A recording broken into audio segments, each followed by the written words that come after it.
Good morning students. तो आज हम पढ़ेंगे इलेक्ट्रिक फ्लक्स, गॉस थ्योरम और उसकी एप्लीकेशंस। तो फर्स्ट ऑफ ऑल स्टूडेंट देखते हैं कि इलेक्ट्रिक फ्लक्स क्या होता है।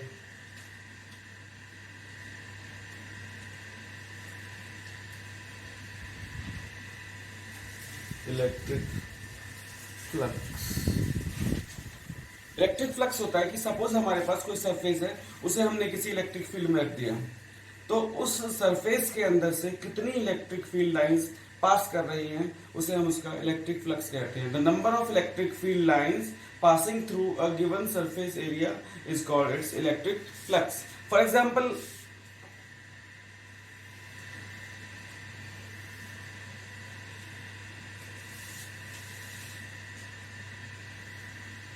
सपोज हमारे पास ये एक सरफेस है और इस सरफेस के अंदर से ये कुछ इलेक्ट्रिक फील्ड लाइंस पास कर रही है।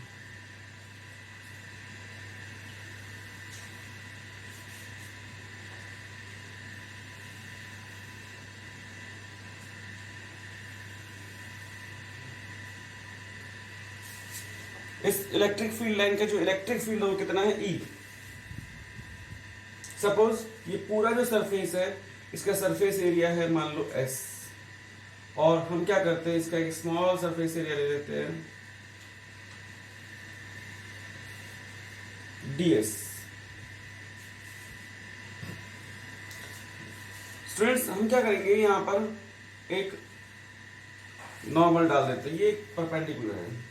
तो किसी भी सरफेस के परपेंडिकुलर जब हम कोई वेक्टर ड्रॉ कर देते हैं तो उस वेक्टर को हम कहते हैं एरिया वेक्टर। तो ये आपका एरिया वेक्टर ds है। वैसे तो स्टूडेंट्स जो एरिया है वो एक स्केलर क्वांटिटी है, लेकिन जब हम एरिया के परपेंडिकुलर एक वेक्टर ड्रॉ करते हैं तो उसे हम कहते हैं एरिया वेक्टर। तो ये हमारा एरिया वेक्टर ds है। तो यहाँ पर ये जो एंगल बन रहा है, यहाँ पे अगर यहाँ पे एक लाइन डालते हैं ऐसे, ये जो एंगल बन रहा है यहाँ पर, सपोज ये थीटा है। तो जो इलेक्ट्रिक फ्लक्स जो होता है डी फाई, क्योंकि हमने स्मॉल एरिया लिया है तो फ्लक्स भी स्मॉल लेंगे, तो d phi is equal to E dot d S, ये होता है। और अगर हम दोनों तरफ इंटीग्रेशन करें तो integrating both sides,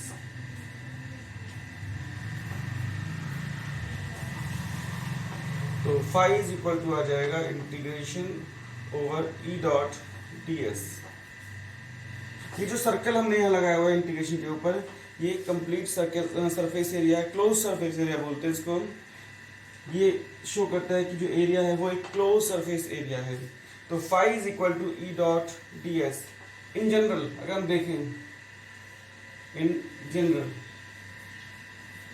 phi is equal to होता है ई डॉट एस, या अगर हम इसका वेक्टर प्रोडक्ट डॉट प्रोडक्ट खोले, जो हमारा स्केलर प्रोडक्ट है ई डॉट डी एस को हम ओपन करेंगे तो ई एस कॉस थीटा ये आ जाता है।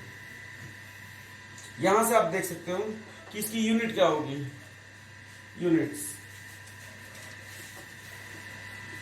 ई। इलेक्ट्रिक फील्ड की यूनिट क्या होती है, न्यूटन पर कूलम, न्यूटन पर कूलम, और इनटू एरिया की मीटर स्क्वायर। तो इसकी यूनिट क्या है, न्यूटन मीटर स्क्वायर पर कूलम।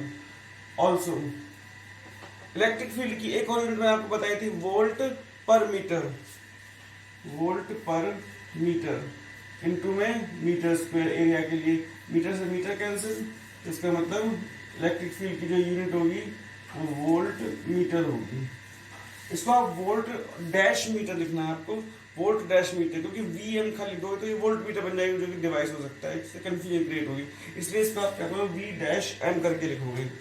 अच्छा, अब इसमें कुछ स्पेशल केसेस हैं कि अगर मान लो ये जो सरफेस है वो इलेक्ट्रिक फील्ड के पैरेलल रखी हो, स्पेशल केसेस।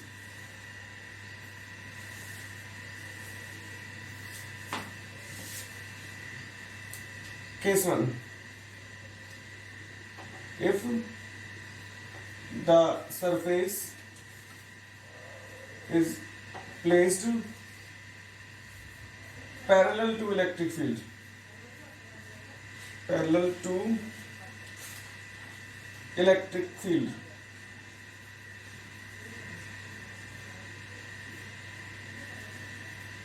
देन क्या होगा, देखो अगर एरिया जो है वो इलेक्ट्रिक फील्ड के पैरेलल है, लेकिन जो एरिया वेक्टर है वो तो इलेक्ट्रिक फील्ड के परपेंडिकुलर है, यहाँ पे सरफेस के परपेंडिकुलर है, तो इसका मतलब इस केस में इलेक्ट्रिक फील्ड और एरिया वेक्टर के बीच में कितना एंगल बनेगा पैरेलल के केस में 90 डिग्री।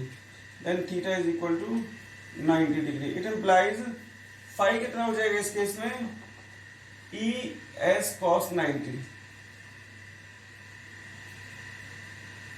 और cos 90 कितना होता है 0, तो फाई इज इक्वल टू 0, यानी इस सरफेस का इलेक्ट्रिक फ्लक्स 0 होगा जिसके अंदर, जो कि किसी भी इलेक्ट्रिक फील्ड के पैरेलल रखी हो, यानी उस सरफेस के अंदर से कोई इलेक्ट्रिक फील्ड लाइन पास नहीं करेगी। Case 2, if the surface is placed perpendicular to the electric field, तो स्टूडेंट्स इस केस में क्या होगा, theta is equal to 0 degree हो जाएगा, क्योंकि सरफेस जो है वो इलेक्ट्रिक फील्ड के परपेंडिकुलर है और एरिया वेक्टर भी सरफेस के परपेंडिकुलर होगा, तो उस केस में इलेक्ट्रिक फील्ड और एरिया वेक्टर के बीच में एंगल 0 हो जाएगा, दोनों एक दूसरे के पैरेलल हो जाएंगे, तो theta is equal to 0, so phi की तरह हो जाएगा E S cos 0 degree. Cos 0 की वैल्यू कितनी होती है 1, जो कि कॉस थीटा की मैक्सिमम वैल्यू है, तो इस केस में जो इलेक्ट्रिक फ्लक्स होगा मैक्सिमम होगा, और इसका मतलब ये हुआ कि इस केस में मैक्सिमम इलेक्ट्रिक फील्ड लाइन जो है वो सरफेस से पास करेगी। It implies phi max is equal to ES। तो इस तरह से इलेक्ट्रिक फ्लक्स क्या होता है, इसकी यूनिट्स क्या होती है, इसके डिफरेंट केसेस का क्या होते हैं, कभी ये 0 होता है, कभी ये मैक्सिमम होता है, ये सब हमने इस वीडियो में देखा। अगले वीडियो में हम देखेंगे गॉस थ्योरम क्या होती है और उसकी एप्लीकेशंस कौन कौन सी होती है। Thank you.